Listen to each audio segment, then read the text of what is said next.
శ్రీరామ నవమి నవరాత్రోత్సవాలను పూర్తి చేసుకుంటున్నాం. ఈ సందర్భంగా గత సంవత్సరం స్వర్ణోత్సవాలను అత్యంత వైభవపేతంగా నవరాత్రులున్న 9 రోజులు కూడా రోజుకొక కార్యక్రమం చొప్పున ఏర్పాటు చేసుకొని చాలా ఘనంగా కార్యక్రమాన్ని నిర్వహించుకోవడం జరిగింది. ఈ సంవత్సరం కూడా అదే రీతిలో చేయాలనే సంకల్పం ఉన్నప్పటికీ కొన్ని చిన్న అనివార్య కారణాల వల్ల వాటిని వాయిదా వేసుకొని కనీసం ఈ చివరి రోజు కార్యక్రమాన్ని మంచి విజయవంతంగా చేయాలని చెప్పి ఆలోచనతో మా సంకల్పాన్ని మా మాజీ శాసనసభ్యులు మా గ్రామ వాస్తవ్యులు వన్నాల శ్రీరాములు గారికి ఇట్లా తెలియజేయగానే నటరాజ డాన్స్ అకాడమీ వారి చేత కార్యక్రమాన్ని ఏర్పాటు చేస్తున్నాం సార్ అని చెప్పి వారికి తెలియజేయగానే వెంటనే చేయండి అని చెప్పి వారు ముందుకు వచ్చారు.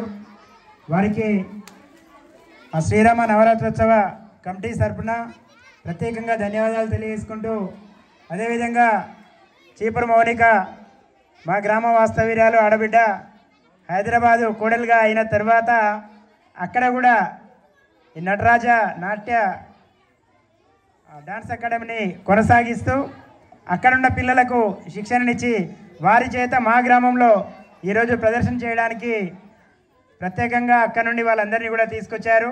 హైదరాబాద్ నుండి ఎవరైతే ఇక్కడికి కార్యక్రమాన్ని వాళ్ళ ప్రదర్శనను ప్రదర్శించడానికి వచ్చారో ఆ పిల్లలకు మరియు వాళ్ళ పేరెంట్స్కి అందరికీ కూడా మా గ్రామం నుండి మా నవరాత్రోత్సవ కమిటీ తరఫున ప్రత్యేకంగా వారికి కూడా స్వాగతం సుస్వాగతం తెలియజేసుకుంటూ ప్రత్యేక కృతజ్ఞతలు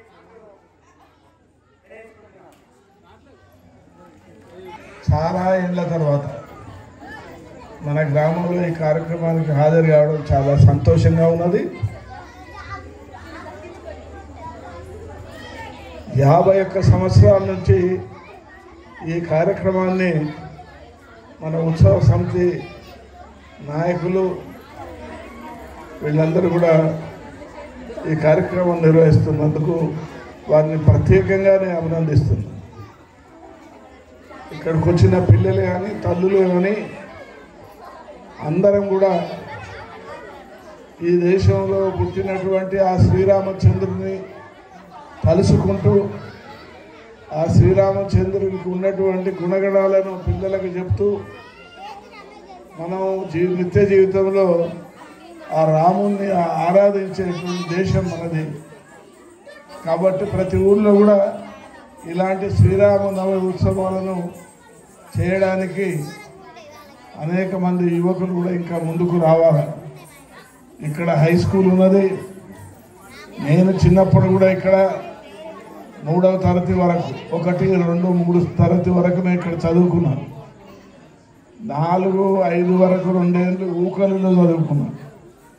6 నుంచి 9 వరకు వర్ధన్నపేటలో చదువుకున్నాను. 9 తర్వాత 10 నుంచి వరంగల్లో ఏవి హై స్కూల్లో చదువుకొని తర్వాత ఇంజనీరింగ్కి పోయినాం హైదరాబాద్. ఏది ఎక్కడున్నా కూడా శ్రీరామచంద్రుడు చెప్పినట్టు ఆ లంకకు పోయి సీతమ్మను విడిపించి లంక బాగా గొప్ప బంగారంతో విరాజిల్లినటువంటి లంకను చూసి లక్ష్మణుడు ఏమన్నాడంటే, అన్నయ్య సీతమ్మ వదినని మనం వదిలించాం, ఆమె తీసుకెళ్తున్నాం, కానీ లంకను చూస్తే నాకు పోబుద్ధి కావడం లేదు, మనం ఇక్కడనే ఉందాం కదా అంటే శ్రీరామచంద్రుడు చెప్తాడు, జననీ జన్మభూమిశ్చ స్వర్గాదపి అని. అంటే మనం పుట్టినటువంటి ఊరు, మన తల్లిదండ్రులు, మన గ్రామస్తులు వీళ్ళందరినీ మనం చూసి నిండుగా మన జీవితాన్ని ముగించాలి తప్ప వాళ్ళ బంగారం కొరకు మనం ఆశపడి ఆ విధంగా మన యొక్క నిత్య జీవితంలో ఉన్నటువంటి ప్రేమ అనురాగం మన భూమితోని, మన పిల్లలతోని, మన తల్లిదండ్రులతోని అది కోల్పోవడం మంచిది కాదు, అది మానవ లక్షణం కాదు అని చెప్పినటువంటి శ్రీరామచంద్రుని కథ మనకు గుర్తుంచుకోవాలి. అంటే ఎంత ఉన్నప్పటికి కూడా, ఎంత బంగారం పెట్టినప్పటికి కూడా మన ఊరు వదిలిపెట్టద్దు, మన తల్లిదండ్రులను వదిలిపెట్టద్దు అనే ఈ యొక్క నీతిని మనం గ్రహిస్తే ఇటువంటి కార్యక్రమాలు అప్పుడప్పుడు నెరవేర్చుకుంటే మనకు పిల్లలకు కూడా అనేక రకాలుగా మరి మంచి మంచి అవకాశాలు, ఆలోచనలు, బుద్ధులు వచ్చేటువంటి అవకాశం ఉంటుంది. కాబట్టి మీరందరూ కూడా ఇటువంటి కార్యక్రమాలు మన తల్లులు, తండ్రులు, మన యువకులు, ముఖ్యంగా గ్రామాల్లో యువకులు చాలా పట్టుదలతో పనిచేస్తూ పోతూ ఉంటే ఇటువంటి కార్యక్రమాలు అందరం కూడా మీదేసుకుని అందరం కూడా భుజాలకు ఎత్తుకొని పనిచేస్తే కేవలం ఊళ్ళో అంటే మన పిల్లలు బాగుపడతారు, మన తల్లిదండ్రులు బాగుపడతారు, అనేక రకాలుగా అందరికీ ఉపయోగపడతాయి. కాబట్టి గ్రామంలో జరిగేటువంటి ఎలాంటి యాక్టివిటీస్ అయినా, ఏ విధమైనటువంటి కార్యక్రమాలైనా, నాటకాలైనా, ఉత్సవాలైనా, ఏదైనా కూడా మనం అందరం కలుసుకొని గ్రామం యొక్క మరి పెంపుదలకు గ్రామంలో ఉండేటువంటి అన్ని వర్గాల వాళ్ళని కలుపుకొని మనం ముందుకు పోయేటువంటి అవకాశం తీసుకుంటే ఇంకా బాగుంటుంది. కాబట్టి ఇవాళ శ్రీరామచంద్రుని 50 ఎకరాల నుంచి చేస్తూ ఉన్నారు. 500 ఏళ్ళ నుంచి శ్రీరామచంద్రుని గుడి లేదు ఈ దేశంలో. మొన్ననే 2 ఏళ్ల క్రితమే ప్రధానమంత్రి మోదీ గారు వచ్చినాక ఆ అయోధ్యలో శ్రీరామచంద్రుని గొప్ప మరి మన యొక్క గుడిని కట్టిండ్రు. ఇది మీ అందరికి కూడా కాస్త 9, 10, 7, 8 ఇటువంటి పిల్లలందరికీ కూడా ఇది గుర్తే ఉంటుంది. కాబట్టి శ్రీరామచంద్రుడు ఒక ఊళ్ళో లేడు, మొత్తం ప్రపంచంలో అతని యొక్క జీవితము, అతని యొక్క మర్యాద రామన్నాని, అతని యొక్క తల్లిదండ్రుల ఏడ ఉన్నటువంటి గౌరవ మర్యాదలు కానీ, ఈ విధంగా అన్నదమ్ముల మధ్యన ఉండేటువంటి మరి అనేక రకాలుగా మరి సఖ్యత కానీ, ఇవన్నీ కూడా శ్రీరామచంద్రుని జీవితంలో మనం చూస్తామని మీ అందరికీ కూడా మనం చేస్తూ, ఆ విధంగా ఇది మొత్తం ఇవాళ భారతదేశంలో లక్షలాది గ్రామాలలో మరి గత 2 ఏళ్ళ నుంచి ముఖ్యంగా ప్రతి చోట చేస్తూ ఉన్నారు. అంతకుముందు కూడా వేల సంవత్సరాల నుంచి ఈ దేశంలో ఈ యొక్క శ్రీరామ నవమి ఉత్సవాలను వేడుకగా ప్రపంచం అంతా కూడా చేసేటట్టు ఇవాళ మోదీ గారు వచ్చిన తర్వాత ఈ ఉత్సవాలను ఇవాళ అమెరికాలో, లండన్లో, మరి ఆస్ట్రేలియాలో, ఇంగ్లాండ్లో, ఇంకా అనేక చోట్ల కూడా శ్రీరామ నవమి ఉత్సవాలను ప్రత్యేకంగా జరుపుకోవడం ఉంటే అక్కడ ఉన్నట్టు మన భారతీయులు, మన హిందువులు, ఈ దేశాన్ని ప్రేమించే వాళ్ళందరూ కూడా ఆ రాముని మొరకుంటే రాముని చరిత్రను గుర్తుపెట్టుకోవడానికి ఈ విధంగా భారతదేశం బయట ఉన్న వాళ్ళందరూ కూడా, ప్రపంచ దేశాలు అందరూ కూడా ఈ కార్యక్రమాన్ని చేసుకుంటూ ఉన్నారు.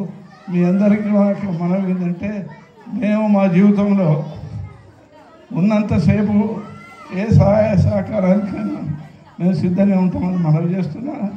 నిన్నగాక మొన్న నా భార్య చనిపోయింది, అయినా కూడా ఆమె ఇక్కడ పుట్టింది కాబట్టి ఆమె పేరు మీద ఈ కార్యక్రమం చేస్తున్నాం. అందరికీ నమస్కారం, ధన్యవాదాలు. ధన్యవాదాలండి. మీరు ఎన్నో చేశారు, ఇక ముందు కూడా చేస్తామన్నందుకు. మీ బాటలోనే మీ పిల్లలు కూడా నడుస్తున్నారు. వెంకటరమణ గారు కానీ, అరవింద్ గారు కానీ, పేద వితంతు అట్టడుగు వర్గాల వారికి 150 మందికి ప్రతి నెల 10 కిలోల ఉచిత బియ్యాన్ని కూడా గత 15 సంవత్సరాలుగా అందజేస్తున్నారు. మీ ఔదార్యానికి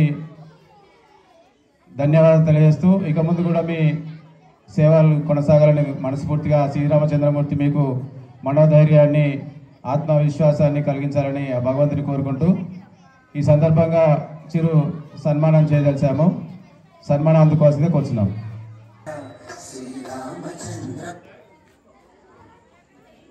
చప్పట్లతోటి అభినందిద్దాం.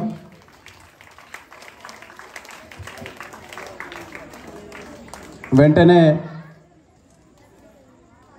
కార్యక్రమాలు ప్రారంభమవుతాయి. ఊకళ్ళు విద్యార్థులు కూడా వచ్చి ఉన్నారు. కాబట్టి దాదాపు 2-3 గంటల సేపు